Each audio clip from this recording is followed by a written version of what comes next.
Billionaire arrived at his company party full of pride, until his ex appeared holding his newborn twins.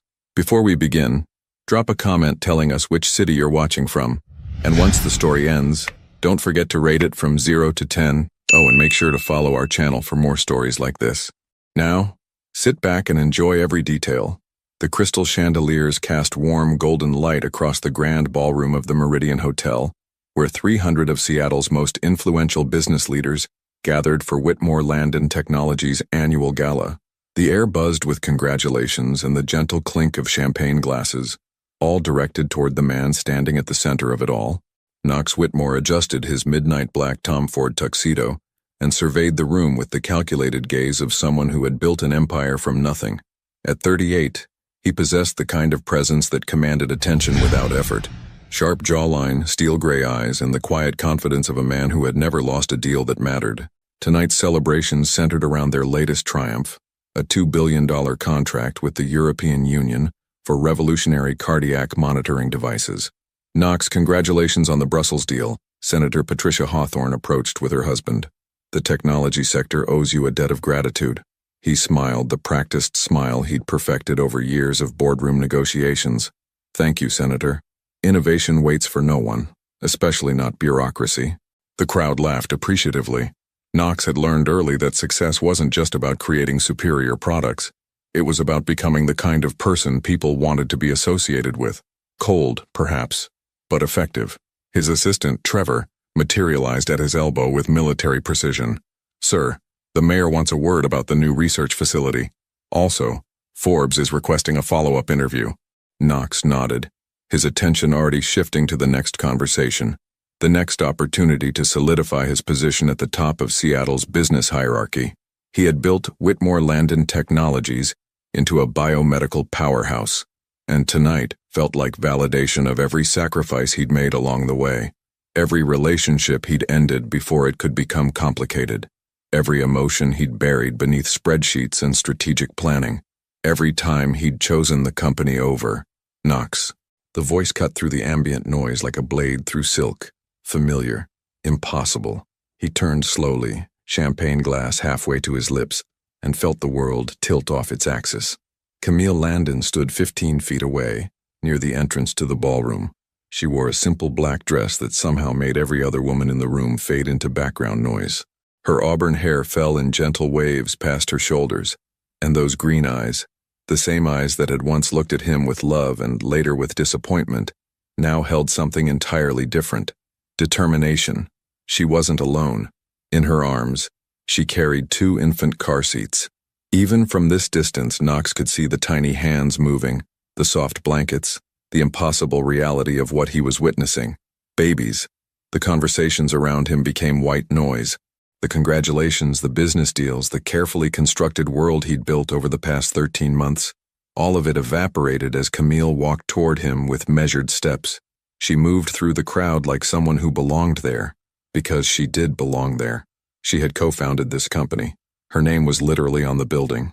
But for the past year and 1 month, she had been nothing more than a signature on legal documents and a ghost in the boardrooms, where they had once worked side by side. The guests began to notice. Conversations slowed, heads turned, and Knox became aware that 300 pairs of eyes were now watching the reunion he had never prepared for. Camille stopped directly in front of him, close enough that he could smell her familiar perfume, something light and floral that had once lingered on his pillowcases. "Hello, Knox," she said quietly, her voice steady despite the magnitude of the moment. "We need to talk." His eyes dropped to the car seats. 2 babies, maybe 4 or 5 months old. One wearing a pink onesie, the other in blue, both with wisps of dark hair and, even from his limited view, unmistakably familiar features. Steel gray eyes, just like his own. The champagne glass slipped from his fingers and shattered against the marble floor, the sound echoing through a ballroom that had fallen completely, utterly silent. What would you do if the life you thought you'd left behind returned carrying the future you never knew existed? Knox's hands trembled as he loosened his bow tie in the elevator ascending to the penthouse conference room. The silence between him and Camille felt heavier than the combined weight of both car seats she carried. He had faced hostile takeovers, Senate hearings, and billion-dollar negotiations, but nothing had prepared him for the sound of soft baby coos echoing in the confined space. The elevator dinged softly at the 32nd floor.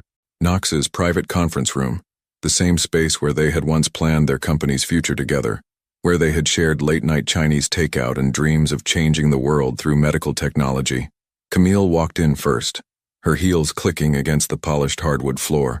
She set the car seats down on the long mahogany table with practiced efficiency, the same table where Knox had signed the papers dissolving their personal partnership 13 months ago.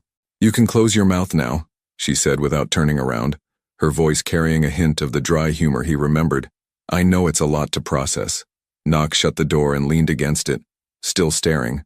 The babies, his children, his mind struggled to accept, were awake now. The little girl in pink had found her thumb and was sucking contentedly. The boy in blue stretched tiny arms above his head, yawning with the kind of complete trust that only newborns possessed. 13 months, Knox said finally, his voice rougher than he intended. "You've been gone for 13 months. 14 months and 3 days, Camille corrected, unbuttoning her coat and draping it over a chair. "But who's counting?"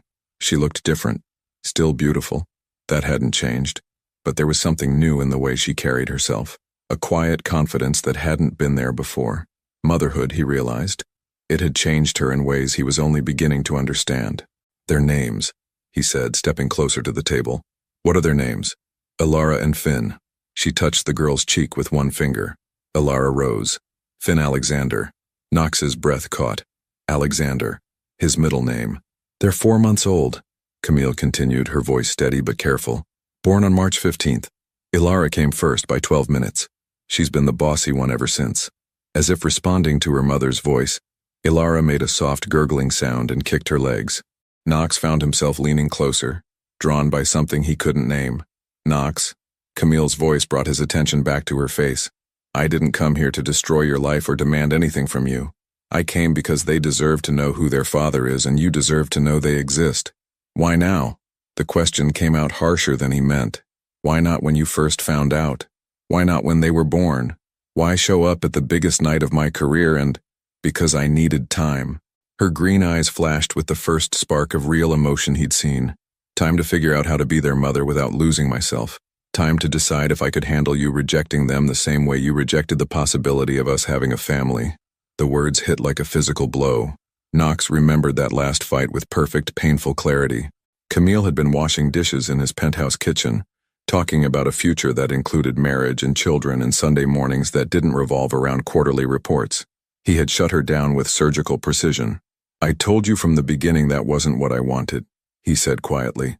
"No, you told me it wasn't what you planned. There's a difference." Camille picked up a small blanket and tucked it around Finn's feet. "Plans change, Knox. Life happens whether we schedule it or not." Knox stared at his son. The word still felt foreign in his mind, and tried to reconcile this tiny, helpless creature with the controlled, predictable world he had built. Finn's eyes were open now, unfocused but alert, and Knox felt something crack open in his chest. "I don't know how to do this," he admitted. "Neither do I most of the time." Camille's voice softened slightly. "But they don't come with instruction manuals. You figure it out as you go." Knox reached out, then stopped himself. May I hold him?" Camille studied his face for a long moment, then nodded.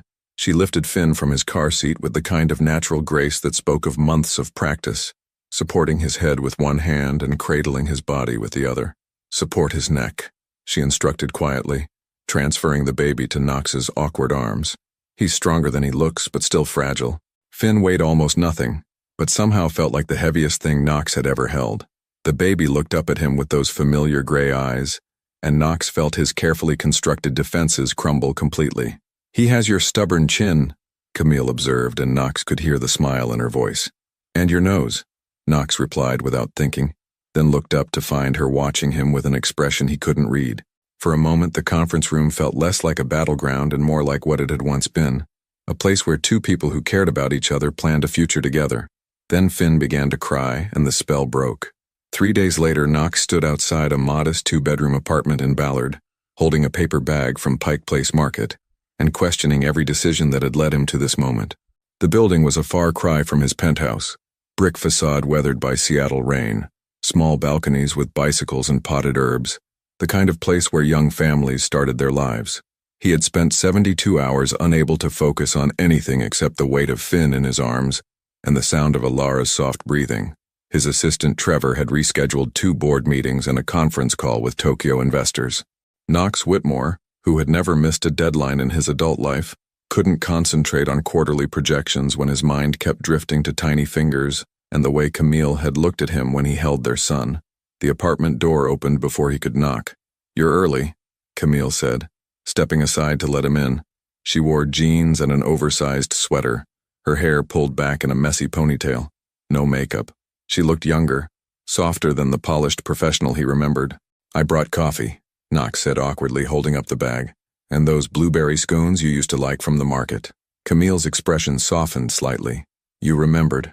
The apartment was small but warm, mismatched furniture that somehow worked together, bookshelves lined with medical journals and parenting books, baby gear organized with the efficiency of someone learning to navigate a completely new world.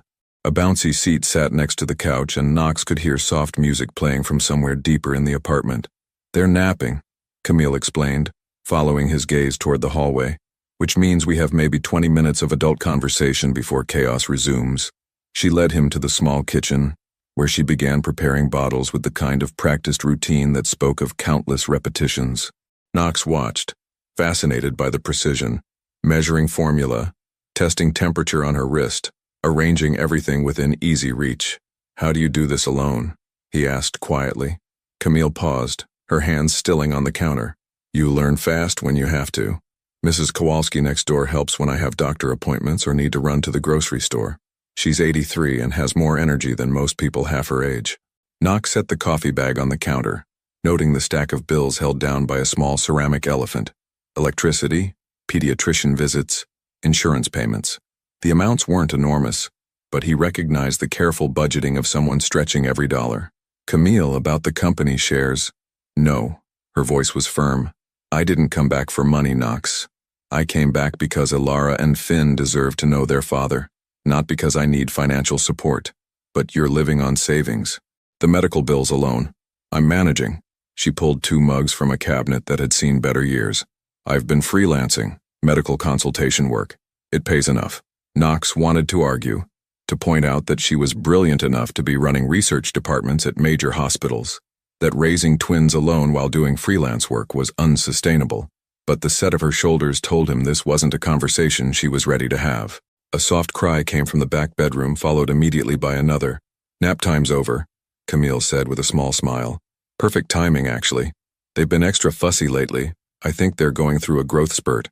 Knox followed her down the narrow hallway to a bedroom that had been converted into a nursery. 2 cribs stood side by side, and both babies were awake. Alara kicking her legs energetically while Finn made the soft, whimpering sounds that Knox was learning meant hunger was imminent. "May I?" Knox asked, gesturing toward Alara. Camille nodded, and Knox carefully lifted his daughter from her crib. She felt heavier than she had 3 days ago, more solid somehow. Her gray eyes focused on his face with what looked like recognition, and she made a small cooing sound that did something dangerous to his carefully guarded heart. "She likes you," Camille observed, lifting Finn with practiced ease. "That's not a given. She's particular about people." Knox found himself smiling at his daughter, making soft nonsense sounds that he would have been mortified for any business associate to witness. Alara seemed fascinated by his voice, her tiny hand reaching toward his face. They moved back to the living room, where Camille settled into a well-worn armchair with Finn, while Knox carefully lowered himself onto the couch with Alara. The baby began to fuss, and Camille stood to retrieve a bottle. "Can you hold her for a minute while I warm this?" she asked. Of course. The words came out more confident than he felt. Alone with both babies, Knox felt panic creep up his spine. What if one of them cried? What if he did something wrong? He looked down at Alara, who was studying his face with intense concentration. "Hello, sweetheart," he said quietly. I'm your father. I know that doesn't mean much right now, but I'm trying to figure out what it should mean." Alara's expression remained serious, as if she were considering his words carefully. Then, without warning, she smiled. A real, genuine smile that transformed her entire face. Knox felt something fundamental shift inside his chest, like tectonic plates rearranging themselves. This tiny person who shared his DNA and apparently his stubborn chin had just smiled at him. At him, specifically. Did you see that? He called toward the kitchen, his voice rough with emotion he couldn't contain. See what? Camille appeared with a bottle, then stopped when she saw his face. Oh, she smiled at you. Is that normal? At 4 months? It's perfect, Camille said softly, settling back into her chair with Finn. It means she trusts you. Knox looked back at Alara, who had returned to her serious study of his features. Trust.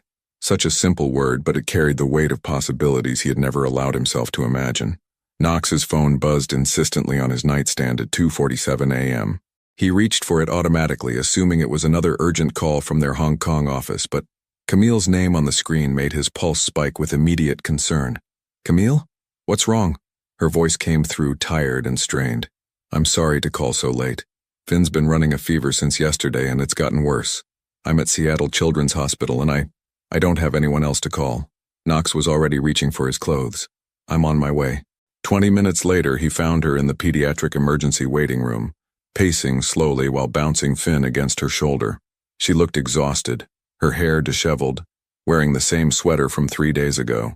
Ilara slept peacefully in her carrier, oblivious to the crisis surrounding her brother. Any news? Knox asked, touching her elbow gently. They're running tests. Dr. Morrison thinks it might just be a virus, but with babies this young. She trailed off, her voice catching slightly. Knox had negotiated deals worth billions of dollars, but watching his son's flushed cheeks and hearing his labored breathing made him feel more helpless than he'd ever felt in any boardroom.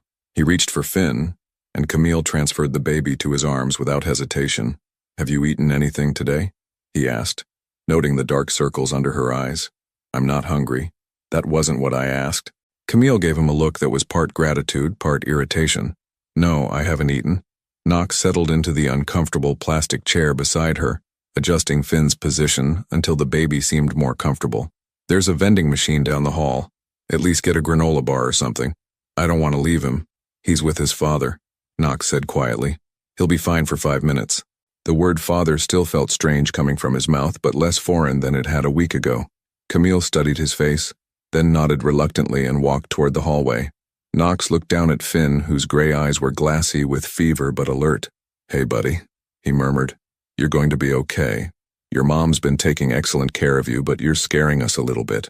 A young resident appeared, clipboard in hand. Mrs. Landon? She stepped away for a moment. I'm Knox Whitmore, the father.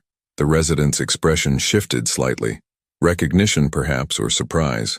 Knox was used to being recognized in Seattle's business circles, but it felt different here, surrounded by worried parents and the antiseptic smell of hospital corridors. Mr. Whitmore, I'm Dr. Jennifer Hayes. Finn's blood work came back normal, and his temperature is responding to the fever reducer. It appears to be a common viral infection. We'd like to observe him for another hour, but he should be fine to go home with standard monitoring. Relief flooded through Knox with surprising intensity.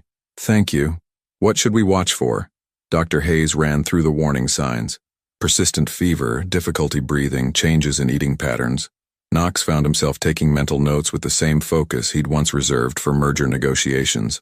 Camille returned with a package of crackers and found Knox asking detailed questions about infant fever management. She settled beside them, and Knox noticed how she automatically checked Alara's breathing, adjusted the carrier blanket, and felt Finn's forehead, a mother's constant vigilance that never fully switched off. Better? Knox asked, nodding toward the crackers. Getting there. She leaned back in the chair, and for the first time since he'd arrived, some of the tension left her shoulders. Thank you for coming. I know it's not your responsibility. Yes, it is. The firmness in his own voice surprised him. They're my children too, Camille. This is exactly my responsibility. She looked at him with an expression he couldn't quite read. 2 weeks ago, you didn't know they existed. 2 weeks ago was 2 weeks ago. Knox shifted Finn to his other arm, noting how the baby's breathing had grown easier. I can't change the fact that I missed the first 4 months of their lives, but I'm here now. An hour later, they were walking through the hospital parking garage toward Knox's Tesla. Camille carried the diaper bag in Alara's carrier while Knox held Finn, who had finally fallen into a peaceful sleep. I can take a rideshare home, Camille said as they reached his car. You don't need to. Camille. Knox's voice was patient but firm. It's almost 5 in the morning. I'm driving you home. The car ride was quiet, except for the soft sounds of the babies sleeping in their properly installed car seats. Knox had called his assistant at 4 a.m. to have them delivered to the hospital. Camille stared out the window at the empty Seattle streets, her reflection ghost-like in the glass. I was terrified, she admitted quietly. When his fever spiked and he wouldn't eat, I've never been so scared in my life. Knox glanced at her in the rearview mirror. But you handled it perfectly. You got him the care he needed. I called you.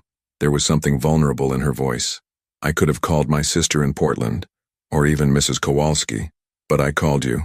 Knox pulled into the parking space outside her apartment building and turned off the engine. In the sudden silence, he could hear his own heartbeat and the soft breathing of his sleeping children. I'm glad you did, he said simply. As they carefully transferred the car seats to the elevator, Knox realized something had shifted between them during the long night at the hospital, not back toward what they'd once been, but toward something new and undefined, something built on shared concern for two small people who had somehow become the most important thing in both their worlds. Standing outside her apartment door, Camille hesitated with her keys in her hand. Knox, would you like to stay for coffee? Real coffee this time, not hospital vending machine disaster? Knox checked his watch. 5:23 a.m. He had a board meeting at 9 and a conference call with investors at 11. His old self would have politely declined and headed home to shower and review quarterly reports. Instead, he found himself nodding. I'd like that very much. The morning light filtering through Camille's kitchen window revealed a domestic scene Knox had never imagined himself part of. He sat at her small dining table, sleeves rolled up and tie loosened, watching her move around the kitchen with the quiet efficiency of someone accustomed to functioning on little sleep. Finn was propped in his bouncy seat nearby, alert and fever-free, while Ilara dozed in Knox's arms. The baby had woken fussy 20 minutes ago, but settled immediately when he picked her up, a small miracle that still amazed him every time it happened. The coffee should be ready in a few minutes, Camille said, pulling eggs from the refrigerator. I hope you're hungry. Stress makes me cook, and last night was... She gestured vaguely, letting the sentence hang. Terrifying, Knox finished. The word you're looking for is terrifying. Camille looked at him over her shoulder, a small smile playing at the corners of her mouth. You handled it well for someone who'd never spent a night in a pediatric emergency room. I felt completely useless, Knox admitted, adjusting Ilara's position as she made soft sleeping sounds. All those years of crisis management, and I couldn't negotiate with a virus or intimidate a fever into submission. Welcome to parenting, Camille said, cracking eggs into a bowl. Population, everyone who's ever realized they're not actually in control of anything. Knox watched her whisk eggs with precise strokes, noting the way her shoulders had relaxed since they'd gotten home. In the kitchen, surrounded by the mundane tasks of making breakfast, she seemed more like the woman he remembered from their early days together, confident, capable, with a dry sense of humor that could cut through his worst moods. Can I ask you something? He said quietly. Of course. When you first found out you were pregnant, what did you think I'd do? Camille's hand stilled on the whisk. She was quiet for so long that Knox wondered if he'd overstepped, pushed too far into territory neither of them was ready to navigate. Honestly, she said finally, turning to face him, I thought you'd offer to pay for everything and then disappear behind a wall of lawyers and financial arrangements. Clean, efficient, emotionally sterile. The assessment stung because it was probably accurate. 6 months ago, that's exactly what he would have done. And now I watch you hold our daughter like she's made of spun glass, and I see you taking notes when doctors give instructions about fever management, and I think, she paused, studying his face, I think maybe I didn't know you as well as I thought I did. Knox felt something uncomfortable shift in his chest. Or maybe I didn't know myself as well as I thought I did. The coffee maker beeped, and Camille turned back to her cooking, but Knox caught the slight softening in her expression. They fell into comfortable silence, the kind they'd shared in the early days of building their company, when they'd worked through countless breakfasts and late dinners, planning a future that had seemed limitless. I have a proposition, Knox said, as Camille set a plate of scrambled eggs and toast in front of him. I'm listening. Come back to the company. Not as my partner, he added quickly, seeing her expression. As head of research and development. It's a position we've needed to fill anyway, and you're overqualified for most of the work you're doing now. Camille sat down across from him with her own plate. Knox, hear me out. Full salary, comprehensive benefits, flexible schedule. You could bring the babies to work when needed. I'll have Trevor set up a proper childcare space in the executive suite. You're trying to rescue me. I'm trying to fix a mistake. Knox met her eyes directly. When you left, I told myself it was about personal differences. But the truth is, the company has been missing something essential for the past year. Your insight, your innovation, your ability to see possibilities that everyone else misses. And the fact that I'm the mother of your children has nothing to do with this offer. Knox considered lying, giving her the clean business answer she was probably expecting. Instead, he found himself telling the truth. Of course it does, but that doesn't make the professional need any less real. Camille, you co-founded this company. You developed half the patents that made us successful. You belong there. Finn made a small noise from his bouncy seat, and Camille reached over to adjust his blanket. Knox noted the automatic way she responded to even the smallest sounds from either baby. A hypervigilance he was beginning to understand was simply part of being responsible for someone completely dependent on you. I'll think about it, she said finally. That's all I'm asking. Knox's phone buzzed with a text from Trevor. Board meeting moved to 10 a.m. Investors asking about your absence. For the first time in his professional career, Knox found himself genuinely not caring about investor concerns. He silenced the phone and returned his attention to breakfast with his family, another word that was becoming less foreign with each passing day. You should probably go, Camille said, noticing his phone. I know you have responsibilities.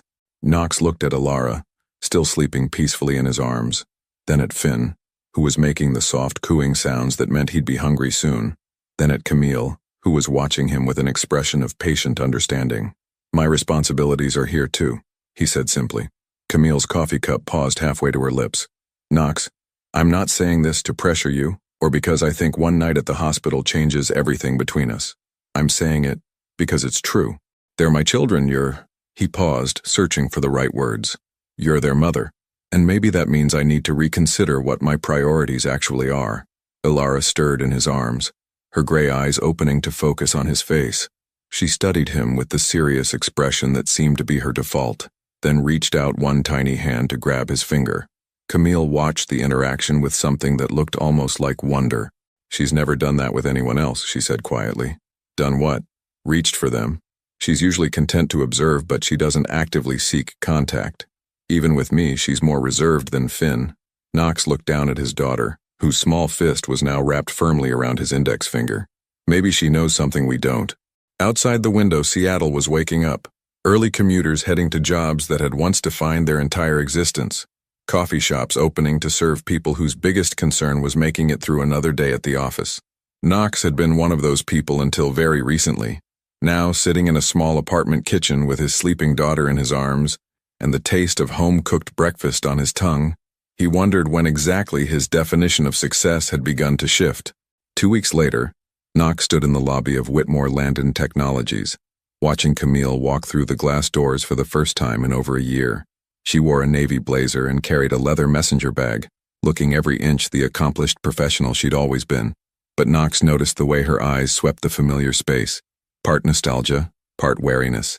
Ms. Landon, the security guard, Harold, broke into a genuine smile. Welcome back. We've missed you around here. Thank you, Harold. It's good to see you too.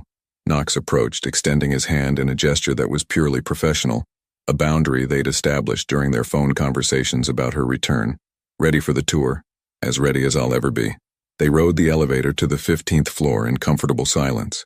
Knox had spent considerable effort preparing for this moment, ensuring that Camille's new office was equipped with everything she'd need, including a small adjacent space that could serve as a nursery when necessary. But as the elevator climbed, he found himself wondering if he'd made a mistake pushing for her return. The research department has grown significantly, Knox said as they walked down the hallway lined with glass offices. We have 12 full-time researchers now, plus rotating graduate students from the University of Washington. Impressive, Camille replied, but her tone was neutral. Knox opened the door to what would be her office, corner location, natural light, view of Elliott Bay. He'd requested the space be prepared exactly as she'd left it, down to the small succulent plant that somehow had survived on the windowsill. Camille stepped inside and stopped abruptly. Her desk chair, her filing system, even the framed photo of the two of them at the company's first major breakthrough. Everything was exactly where she'd left it 14 months ago. You kept it all, she said quietly. I kept hoping you'd come back. She moved to the window looking out at the water. This feels strange. like stepping back into a life that doesn't fit anymore. Knox leaned against the doorframe, watching her profile. What would make it fit better? Before she could answer, a familiar voice cut through the moment. Well, well, look who's decided to grace us with her presence again. Knox turned to see Victoria Sterling, their head of business development, standing in the doorway. Victoria was brilliant, ambitious, and had made it clear on multiple occasions that she considered Camille's departure an abandonment rather than a personal choice. "Victoria," Camille said evenly. "Good to see you." "Is it?" Victoria stepped into the office, her smile sharp. "Because walking away without notice and leaving the rest of us to manage your responsibilities didn't feel particularly considerate." Knox felt tension coil in his shoulders. "Victoria, that's enough." "No, it's fine," Camille said, turning from the window. "She's not wrong. I did leave abruptly, and I'm sure that created difficulties." "Difficulties?" Victoria's laugh was humorless. "The Henderson project nearly collapsed because you disappeared with half the research documentation. We had to completely restructure 3 different development timelines. I ensured all critical files were transferred to the shared drive before I left," Camille replied, her voice remaining calm despite the clear provocation. "Ah, yes, the shared drive. How thoughtful of you to remember that after vanishing in the middle of the most important quarter in the company's history." Knox stepped between them. "Victoria, I need to speak with you privately." "Actually," Camille said, her voice cutting through the tension, "I'd like to address this now. Victoria, you're angry because my leaving affected your work. That's understandable. But my personal circumstances required me to make a choice that I felt was best for everyone involved." "Personal circumstances," Victoria repeated. How conveniently vague. The silence that followed was heavy with implications. Knox realized that very few people in the company knew about the babies. He and Camille had agreed to keep that information private for now, but Victoria's tone suggested she suspected there was more to the story. "My reasons for leaving were personal," Camille said firmly. "My reasons for returning are professional. If you'd like to discuss how we can work together moving forward, I'm open to that conversation. If you'd prefer to relitigate the past, I'm not interested." Victoria studied Camille's face, looking for weakness or uncertainty. Knox had seen that predatory expression before. Victoria had built her career on identifying and exploiting other people's vulnerabilities. But Camille met her gaze steadily, and after a moment Victoria's smile returned. "Welcome back, Camille. I'm sure this will be interesting." She left without another word, her heels clicking purposefully down the hallway. Knox closed the office door and turned to find Camille sitting heavily in her desk chair. "That went well," she said dryly. "I should have warned you about Victoria. She's been particularly territorial since her promotion last year." "It's not about territory, Knox. It's about trust." Camille swiveled her chair to face him. "I broke trust when I left the way I did. Not just with Victoria, but with everyone here. They have every right to question whether I'm reliable." Knox sat in the chair across from her desk. The same chair where they'd planned their first product launch, where they'd argued about funding strategies, where they'd shared takeout dinners and dreams of changing the world through medical innovation. "Are you having second thoughts?" he asked. Camille was quiet for a long moment, her fingers tracing the edge of her desk.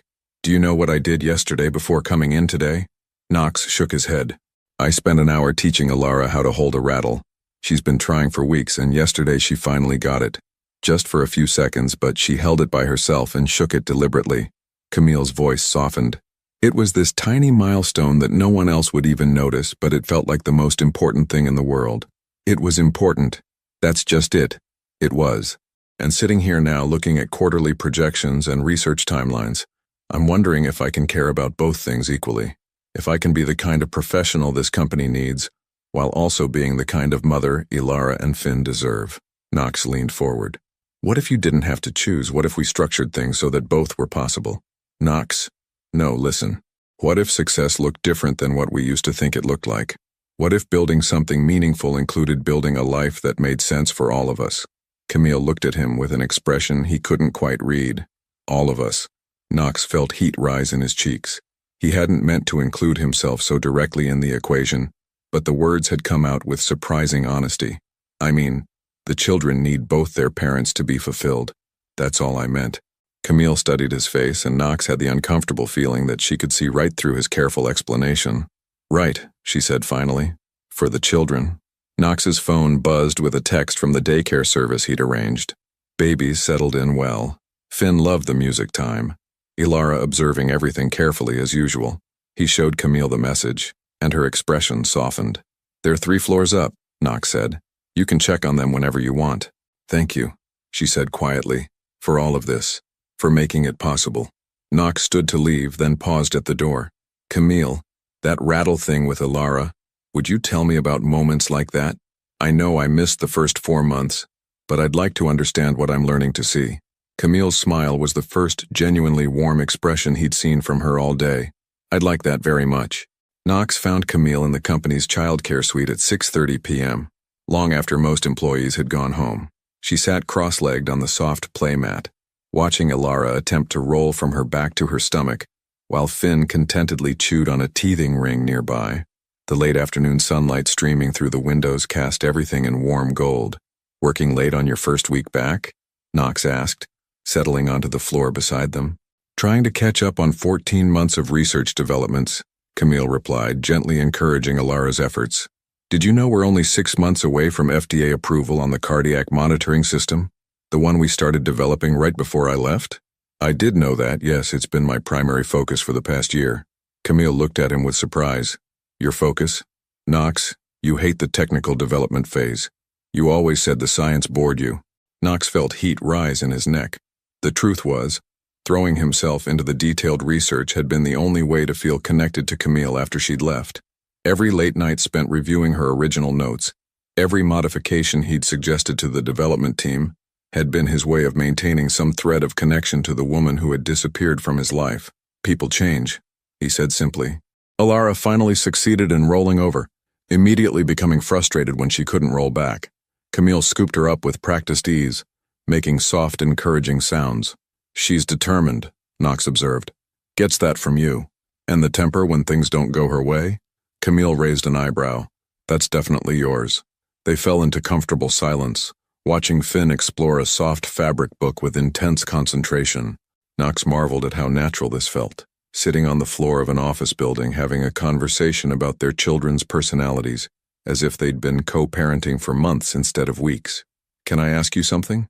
Camille said, adjusting Ilara's position. "Of course. That night, when I told you I wanted marriage and children, do you remember what you said exactly?" Knox's stomach tightened. He remembered with perfect, painful clarity. "I said it wasn't what I wanted, that it wasn't part of my plan. You said, 'Some people aren't built for that kind of responsibility, Camille. I've never pretended to be someone I'm not.'" Her voice was quiet, factual. "And then you said that love wasn't enough to change fundamental incompatibilities." The words hung in the air between them like a physical presence. Knox had replayed that conversation countless times over the past year, but hearing his own words repeated back to him made them sound even harsher than he'd remembered. "I was scared," he admitted quietly. "Of what?" Knox watched Finn attempt to put the fabric book in his mouth, his gray eyes serious with concentration. "Of failing them. Of failing you. My father left when I was 7, Camille. Just walked out one day because the responsibility of a family was too much for him.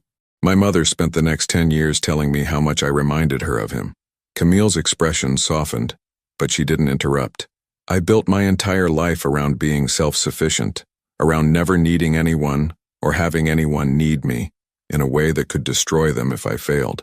And you were sitting in my kitchen talking about babies and Sunday mornings and soccer games, and all I could think was that I'd eventually disappoint you the same way he disappointed us. So you disappointed me preemptively instead." Knox winced at the accuracy of her assessment. It seemed safer at the time. Camille shifted Ilara to her other arm, her movements gentle despite the weight of their conversation. "Do you know what I thought when I found out I was pregnant? That I'd be exactly the kind of father you expected, absent and selfish." "No." Camille's voice was surprisingly gentle. "I thought about the way you used to bring me coffee when I was working late, how you always remembered which flavor of Thai food I preferred for takeout orders. I thought about how you once spent an entire weekend helping your elderly neighbor repair her front steps even though she couldn't pay you." Knox stared at her. "Mrs. Chen's steps? How did you know about that?" "Because I drove by your apartment that Saturday and saw you out there with a toolbox, teaching her grandson how to use a level.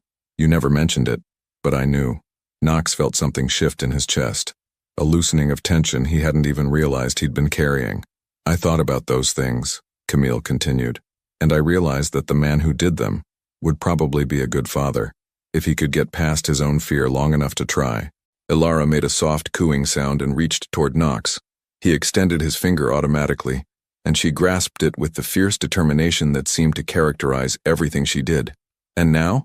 he asked. "Now I watch you learn how to change diapers like you're studying for the most important exam of your life. I see you take notes during pediatrician appointments and research the best organic baby food options.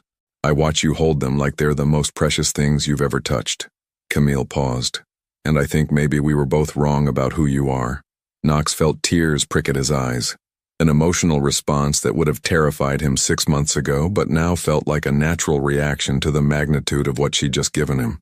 "I don't want to be my father," he said quietly. "You're not your father, Knox. You're here.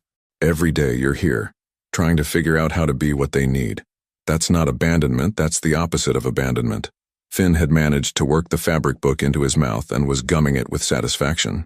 Knox reached over to adjust the baby's position, noting how Finn immediately leaned into his touch. "There's something else," Camille said, her voice hesitant. "Something I should have told you before." Knox looked at her, sensing a shift in the conversation's tone. "When I left, when I found out I was pregnant, I wasn't just scared about your reaction. I was scared about mine." She took a breath. "I was scared that I wanted this life with you so much, that I'd compromise everything I'd worked for professionally, that I'd lose myself trying to become the kind of woman you might eventually want to marry." "Camille, let me finish. I realized that leaving wasn't just about protecting the babies from potential rejection. It was about protecting myself from hoping for something you'd already told me you'd never want." Knox felt like the air had been knocked out of his lungs. All this time, he'd assumed her departure had been about his inadequacies as a potential father. He'd never considered that she might have been protecting her own heart as much as their children's future. "What are you saying?" Camille looked down at Ilara, who had fallen asleep against her shoulder. "I'm saying that maybe we were both running from the same thing, just in different directions." Outside the windows, Seattle's city lights were beginning to twinkle in the gathering dusk. Knox could hear the distant sounds of evening traffic, the normal rhythm of a city settling into night.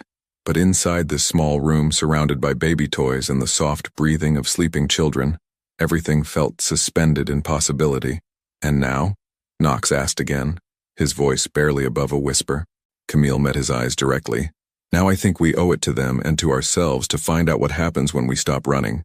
Knox stood in the cereal aisle of the Ballard Market at 7 a.m. on a Saturday morning, holding a shopping list written in Camille's careful handwriting.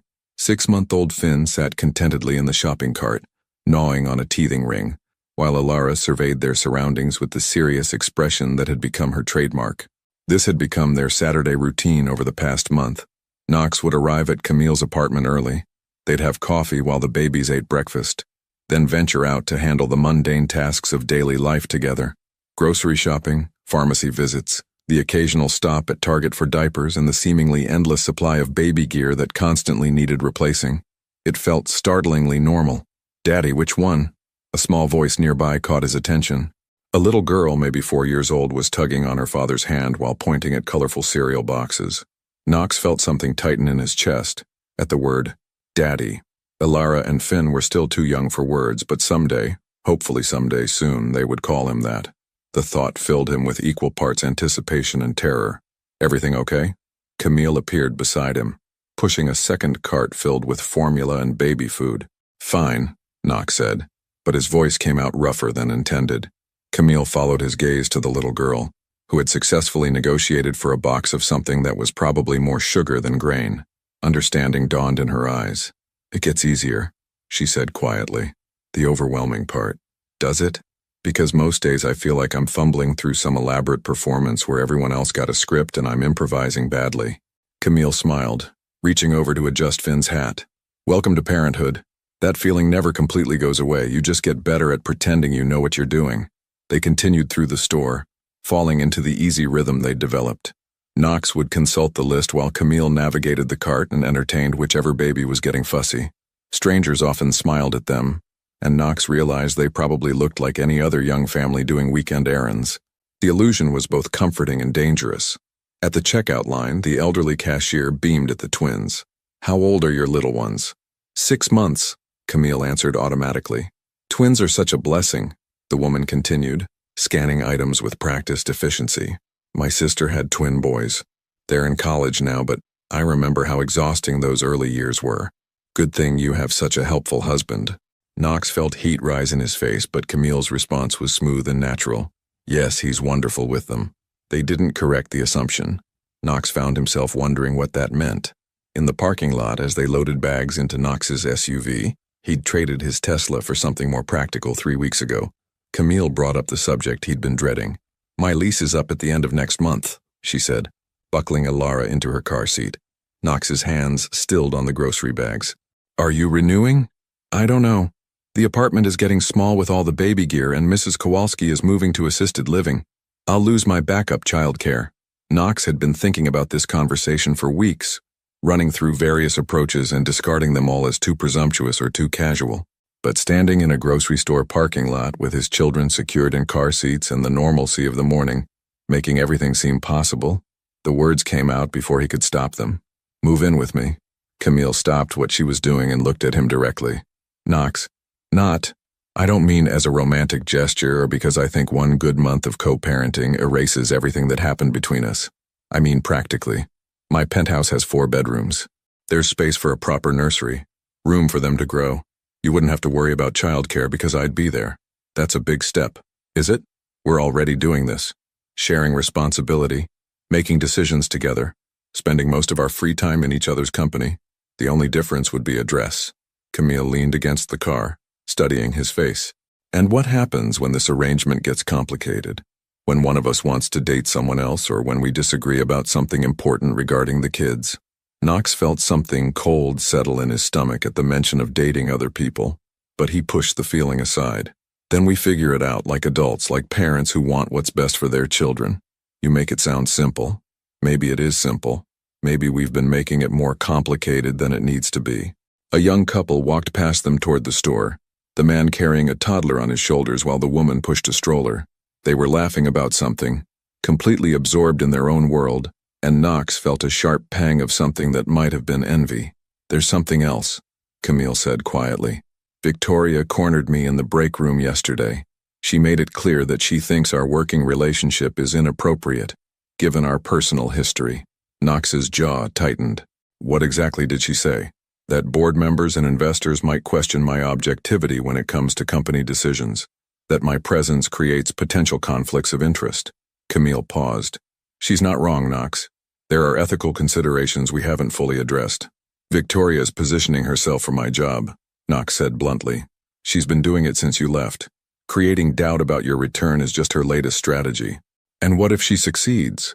What if the board decides that having the mother of your children as head of research and development represents poor judgment on your part?" Knox had considered this possibility, but hearing it spoken aloud made the potential consequences feel more real.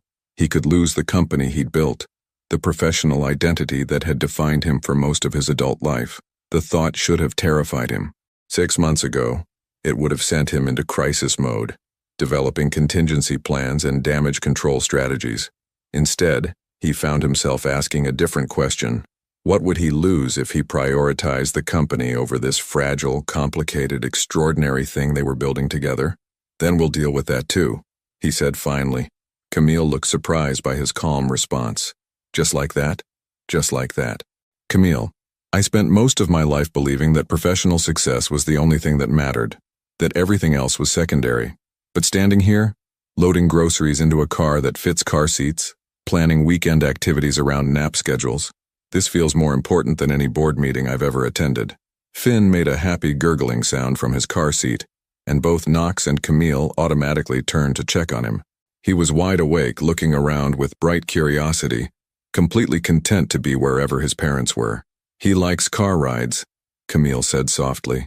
"He likes being with us," Knox corrected. "They both do, and maybe that's the only thing that really matters." Camille was quiet for a long moment, her eyes moving between their children and Knox's face. When she spoke, her voice was steady, but there was something new in it. "Hope, maybe, or possibility.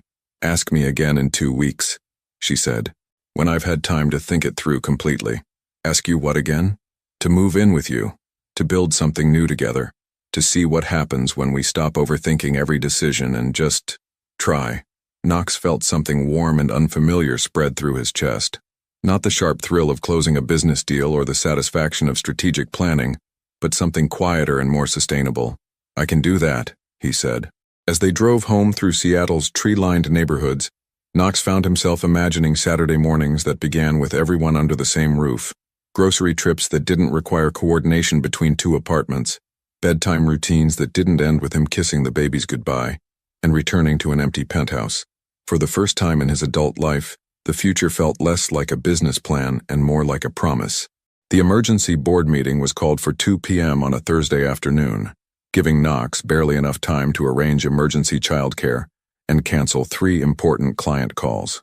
He sat at the head of the polished conference table, facing 8 board members whose expressions ranged from concerned to openly hostile, while Victoria Sterling presented what she called concerns about leadership and corporate governance. "The issue isn't personal," Victoria said, clicking to the next slide of her presentation. "It's about fiduciary responsibility and potential conflicts of interest that could expose the company to legal liability." Knox kept his expression neutral, but internally he was calculating the political landscape. 3 board members were clearly in Victoria's camp, 2 were undecided, and 3 remained loyal to him. It would be close. "Furthermore," Victoria continued, "there are questions about whether personal relationships are influencing hiring decisions and resource allocation.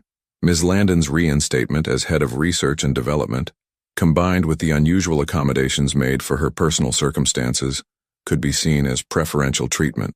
Board member Harrison Wells, a venture capitalist who'd been with the company since its early funding rounds, leaned forward. "Knox, these are serious allegations. How do you respond?" Knox stood, moving to the front of the room with the kind of controlled presence that had served him well in countless high-stakes negotiations. But as he looked at the faces around the table, people he'd worked with for years, people who'd trusted him to build something meaningful, he realized that this moment would define not just his career, but the future he was trying to build with Camille and their children. "Victoria is correct that I made accommodations for Camille's return that I might not have made for other employees," he said. "She's also correct that our personal relationship complicates the professional dynamic." He could see surprise flicker across several faces. They'd expected denial or deflection, not admission. "What Victoria hasn't mentioned," Knox continued, "is that since Camille's return 6 weeks ago, our research and development productivity has increased by 37%. The cardiac monitoring system is ahead of schedule for FDA approval. We've filed for 3 new patents, and our innovation pipeline is stronger than it's been in 2 years. Victoria's jaw tightened slightly, but she maintained her composure. "Personal accommodations aside," Knox said, "Camille Landon is the most qualified person for her position. She co-founded this company. She developed the foundational technology that made our success possible. The question isn't whether her hire represents a conflict of interest. It's whether we can afford not to have her leading our research efforts." "That's not the point," Victoria began. "Actually, it's exactly the point." Knox's voice carried the authority of someone who'd spent years commanding boardrooms. "This company exists to develop medical technology that saves lives. Everything else, including the personal complications that come with working alongside talented people, is secondary to that mission." Board member Jennifer Liu spoke up. "Knox, no one questions Ms. Landon's qualifications, but Victoria raises valid concerns about appearance and potential liability. How do you address those?" Knox took a breath, knowing that his next words would either end this crisis or end his career. "Camille and I have 2 children together," he said quietly. 6-month-old twins. She left the company when she was pregnant because she believed I wouldn't want a family. She was right to believe that. At the time, I wasn't ready for that kind of responsibility. The silence in the room was absolute. Knox could hear the subtle hum of the building's ventilation system, the distant sound of Seattle traffic, his own heartbeat. She returned because she needed to work, and because she believed this company could benefit from her expertise. I agreed to her return because she was right on both counts. The personal complications are real, but they're not insurmountable, and they're not more important than our professional obligations to this company and the patients who depend on our work. Victoria recovered first. "So you admit that personal considerations influenced your decision-making process?" "I admit that I'm a human being working with other human beings to build something meaningful. Yes, personal considerations are part of that process. They always have been." Knox moved back toward his chair but remained standing. "Here's what I propose. Give us 90 days. If research and development productivity declines, if there are any documented instances of actual conflict of interest rather than theoretical concerns, if our professional relationship creates problems that impact company performance, then we revisit this conversation. And in the meantime? Harrison asked. In the meantime, you hold me accountable for results the same way you always have. Victoria's smile was sharp. And what about disclosure? The board has a right to know about relationships that could impact company operations. Knox felt something cold settle in his stomach, but his voice remained steady. What additional disclosure do you think is necessary, Victoria? Well, for instance, are you and Ms. Landon currently in a romantic relationship? Are you cohabiting? Are there financial entanglements beyond standard employment arrangements? These factors could significantly impact the dynamics we're discussing.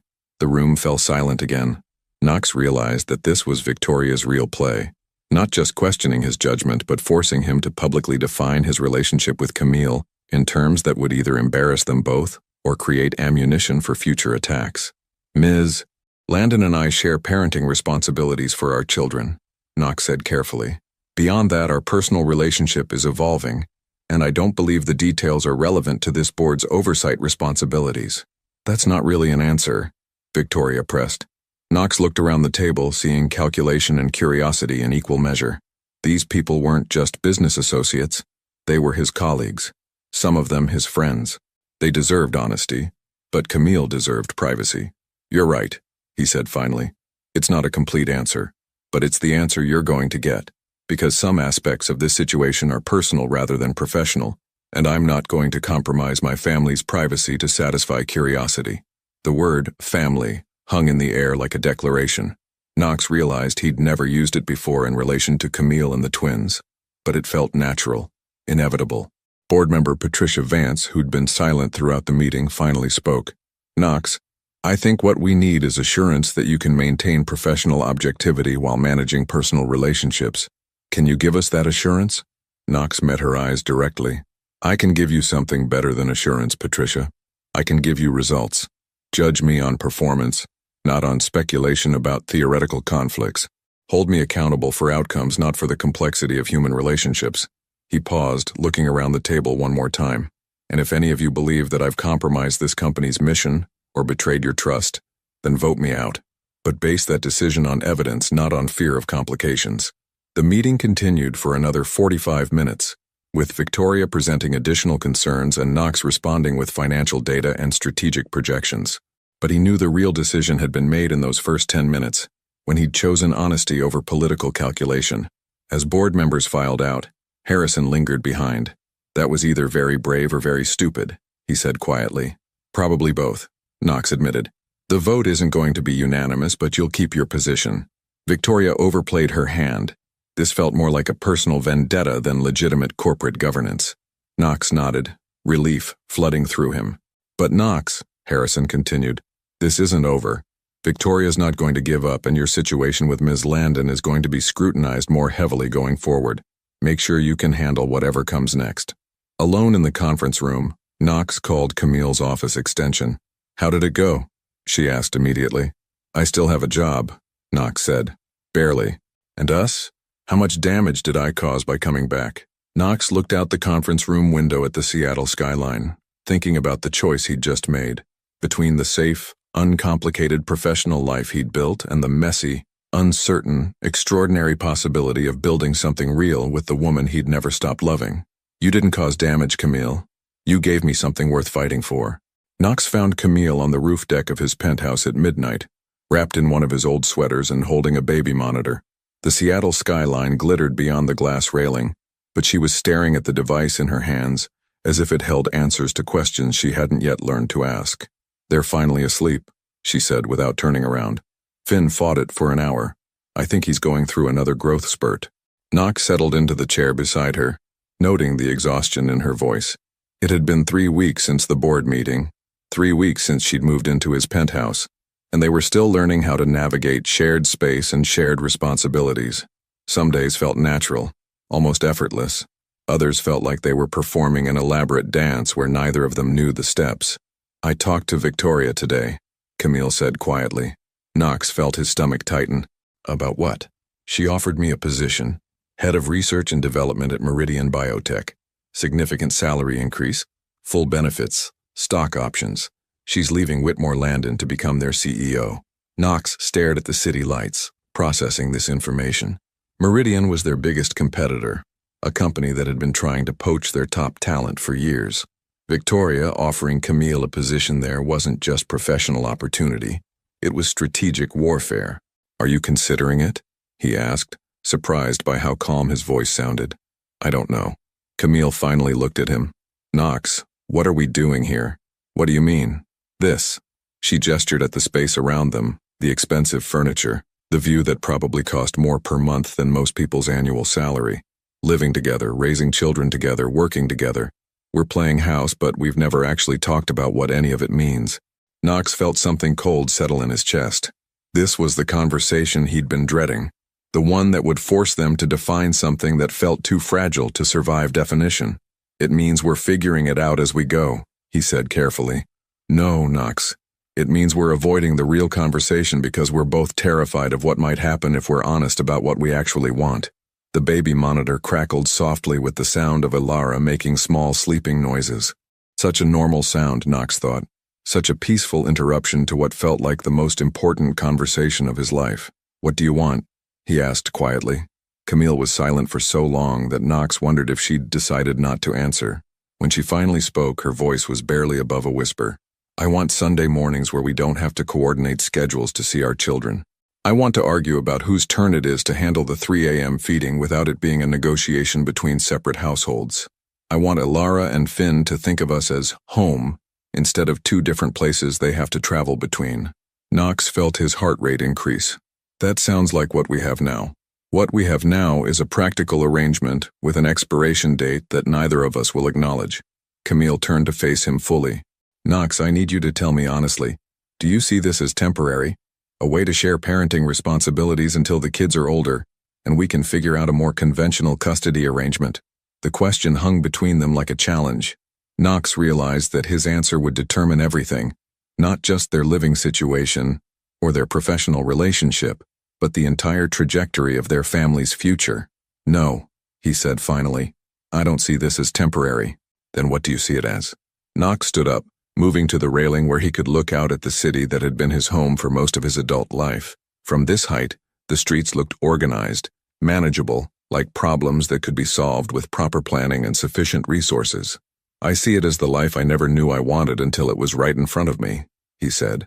"I see it as Sunday mornings and 3 a.m. feedings and arguing about whose turn it is to change diapers.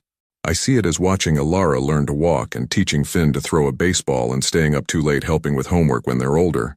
He turned back to face her, and the expression on her face nearly undid him completely. "I see it as building something real with the woman I've been in love with for 3 years, even when I was too stubborn and too scared to admit it to myself." The words hung in the air between them, impossible to take back. Knox felt exposed, vulnerable in a way that had nothing to do with business negotiations or professional relationships. Camille stood up slowly, the baby monitor clutched in her hands like a lifeline. 3 years? She whispered. "Since the night we stayed up until dawn working on the initial patent applications and you fell asleep on my couch still wearing your lab coat. I woke up at 5 a.m. and found you there, and I realized I'd never seen anything more beautiful than you sleeping surrounded by our work." Knox's voice was steady, but his hands were shaking. "I've been in love with you since that night, Camille.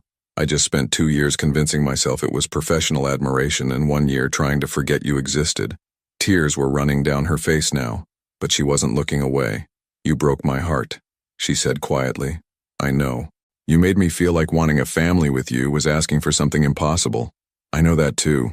And now you're standing here telling me you've been in love with me this whole time, and I don't know what to do with that information." Knox stepped closer to her, close enough that he could see the gold flecks in her green eyes, close enough that he could smell her familiar perfume mixed with the baby powder that seemed to cling to everything they owned now. "You don't have to do anything with it," he said. "I'm not telling you because I expect something in return. I'm telling you because you asked me what I see when I look at our life together. And the truth is that I see everything I want, with the person I love, raising the children who somehow made me understand what actually matters." Camille set the baby monitor down on the small table between their chairs. When she looked up at him, her expression was a mixture of hope and terror, that Knox recognized because he felt it too. "I turned down Victoria's offer this afternoon," she said. "Before or after this conversation?" "Before. I turned it down because the idea of working somewhere else, of building something without you, felt like giving up on the most important thing I've ever been part of." She paused. "I turned it down because I'm in love with you too, and I have been for longer than I want to admit." Knox felt something inside his chest crack open, not breaking but expanding, making room for possibilities he'd never allowed himself to imagine. "What does that mean?" he asked. "It means I don't want a practical arrangement with an expiration date. It means I want to build something real and complicated and extraordinary with you.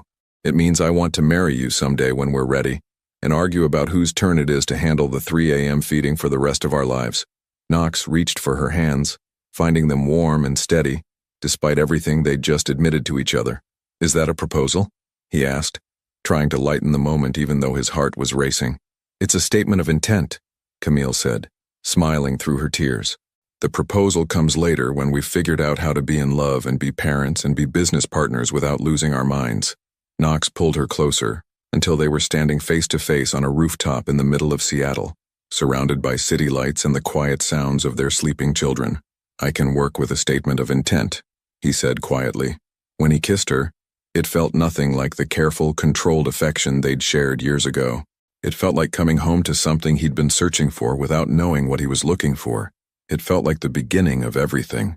2 years later, the afternoon sun filtered through the windows of the Whitmore Landon Technologies conference room, casting long shadows across the mahogany table where Knox sat reviewing quarterly reports. At 38 months old, Alara had discovered that Daddy's important papers made excellent coloring canvases, while Finn had developed a talent for dismantling anything with buttons or switches. Today was different, though. Today, both children sat contentedly in their small chairs at the far end of the conference table, Alara working seriously on a puzzle, while Finn built elaborate structures with wooden blocks. They had learned through patient repetition and the occasional strategic bribe that Daddy's afternoon work time was quiet time. "The FDA approval came through this morning," Camille said, entering the room with 2 cups of coffee and a manila folder thick with documentation. "Full clearance for the pediatric cardiac monitoring system. We can begin manufacturing next month." Knox looked up from his reports, noting the quiet satisfaction in her voice.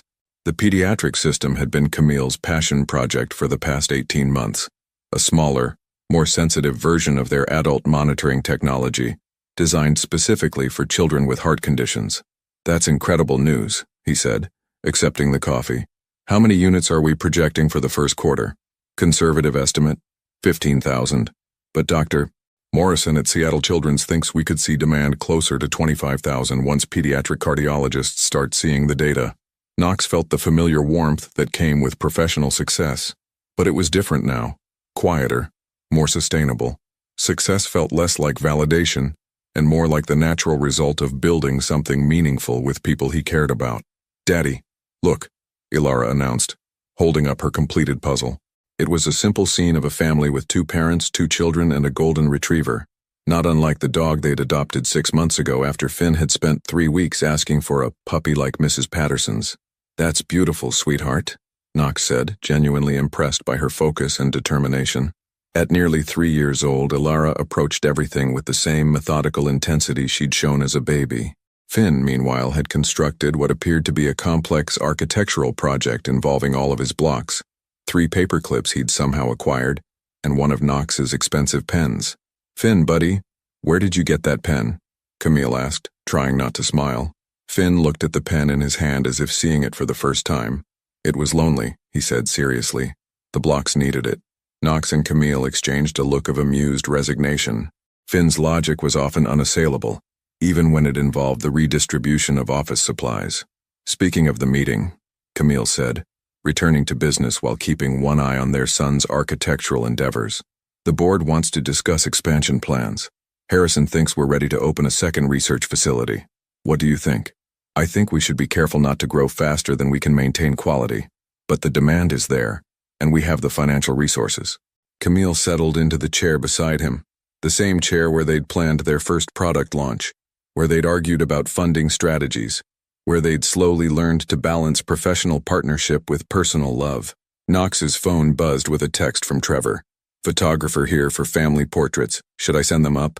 Knox showed Camille the message. They had reluctantly agreed to a feature in Seattle Business Journal about successful entrepreneur families, partly for the company's publicity, but mostly because Camille had pointed out that their story might encourage other women to return to demanding careers after having children. Are we ready for this? Camille asked. Knox looked around the conference room at the evidence of their life together. Children's toys mixed with financial reports, family photos on the bookshelf beside industry awards, Ilara's artwork taped to the wall next to their company's mission statement. I think we've been ready for a while, he said. The photographer, a woman in her 40s named Lisa, arrived with an assistant and immediately began assessing lighting and angles. She was professional but warm, explaining how she wanted to capture both the business environment and the family dynamic. The goal is to show successful integration, Lisa explained, adjusting her camera settings. Career and family working together rather than competing for attention. As they arranged themselves for the first shots, Knox and Camille at the conference table with quarterly reports spread between them, Ilara and Finn playing quietly nearby. Knox reflected on how much had changed since that night on his penthouse roof deck. They had married the previous spring in a small ceremony at Pike Place Market, surrounded by close friends and family. Ilara had served as flower girl with serious dedication, while Finn had required 3 attempts to successfully carry the rings down the aisle without getting distracted by interesting things along the way. The reception had been held in the company's main conference room, transformed with flowers and string lights into something magical. Knox's best man, Harrison Wells, had given a toast about the unexpected ways that love transforms business partnerships, while Camille's sister had made everyone cry with stories about watching Camille become a mother and rediscover herself professionally at the same time. Can we get a shot with the children included in the business discussion? Lisa asked. Maybe Ilara can pretend to look at the reports while Finn plays nearby. They arranged themselves accordingly, and Knox found himself genuinely discussing market projections with his daughter, who listened with the same intense focus she brought to everything else. The important thing, Knox explained to Ilara, is that we're making things that help doctors take care of sick children. Like when Finn had a fever? Ilara asked. Exactly like that.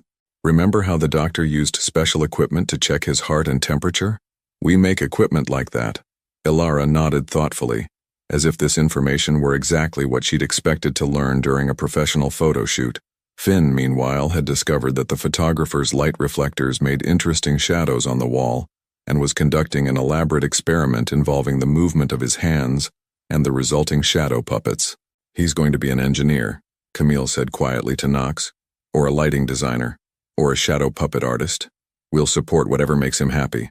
Lisa continued photographing, capturing candid moments between posed shots, Camille helping Ilara understand a simple chart, Knox catching Finn before he could investigate the photographer's equipment bag, all 4 of them laughing when Finn's block tower finally collapsed in spectacular fashion. One more setup, Lisa said.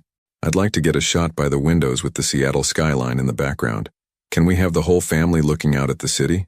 They moved to the floor-to-ceiling windows that offered a panoramic view of downtown Seattle. Knox lifted Finn to his shoulders while Camille held Ilara's hand, all of them looking out at the city that had become the backdrop for their love story. What do you see when you look out there? Lisa asked, continuing to photograph. Knox considered the question seriously. 2 years ago, he would have seen opportunity, competition, market potential. Now he saw something different. I see home, he said simply. I see the place where we're building something that matters. And what's that? Lisa asked. Knox looked at his wife, who was pointing out landmarks to their daughter, then at his son, who was making happy sounds and reaching toward the glass as if he could touch the city beyond. A life that makes sense, he said. Work that helps people. Children who know they're loved and the daily miracle of figuring it out together. After the photographer left, they stayed by the windows as the afternoon light began to fade. Ilara had fallen asleep in Camille's arms, exhausted by the excitement of being photographed while Finn dozed against Knox's shoulder. Do you ever think about that night? Camille asked quietly. When you called me at the hospital about Finn's fever? All the time. What do you think about? Knox shifted Finn's weight, careful not to wake him. I think about how terrified I was. Not just about his fever, but about the possibility that you might not call me, that you might handle everything alone because you didn't trust me to be the kind of father they needed. And now I think about how you did call me, how you chose to let me be part of it, even when you had every reason not to trust me with something so important. Camille leaned against his shoulder, and Knox could feel the steady rhythm of her breathing, the warm weight of their sleeping daughter in her arms. I was scared too, she admitted. Scared that if I let myself depend on you, you might leave again, that I'd build a life around us being together and then have to watch you decide it was too complicated. And now I know that the complicated parts are what make it real. The 3 a.m. feedings and the board meetings and the days when we can barely find time to have a conversation that isn't about work or children or whose turn it is to buy groceries. She paused. It's all complicated, and it's all exactly what I want. Outside the windows, Seattle was settling into evening. Office buildings were lighting up as people worked late, while others were heading home to their own complicated, beautiful lives. Knox thought about all the ways a life could unfold, all the choices that led to moments like this one. The reporter is going to ask us about advice, he said, for other couples trying to balance career and family. What are we going to tell her? Knox considered the question, watching the city lights begin to twinkle in the gathering dusk. That there's no perfect balance, he said finally. There are just choices you make every day about what matters most. And if you're lucky enough to find someone who wants to make those choices with you, everything else is just logistics. Camille smiled, the expression visible in their reflection in the darkening window. That's good advice. Think it'll work? I think, she said, kissing his cheek while their children slept peacefully in their arms. We're living proof that it does. As they gathered their things and prepared to head home, to the house they'd bought in Queen Anne with its proper yard and bedrooms for growing children and a kitchen where they could cook dinner together while helping with homework, Knox felt the quiet satisfaction that came from building something lasting, not perfect, never perfect, but real and complicated, and exactly right. Have you ever wondered what it takes to build a love that can survive the complexities of modern life? What would you risk for the chance to create something real with someone who challenges you to become the person you never knew you could be? Your participation in the channel is very important. Please leave your opinion in the comments. Thank you for watching. If you enjoyed the story, please subscribe to our channel and leave a comment below letting us know what you thought. Your feedback and support mean a lot to us. Stay tuned for more exciting stories.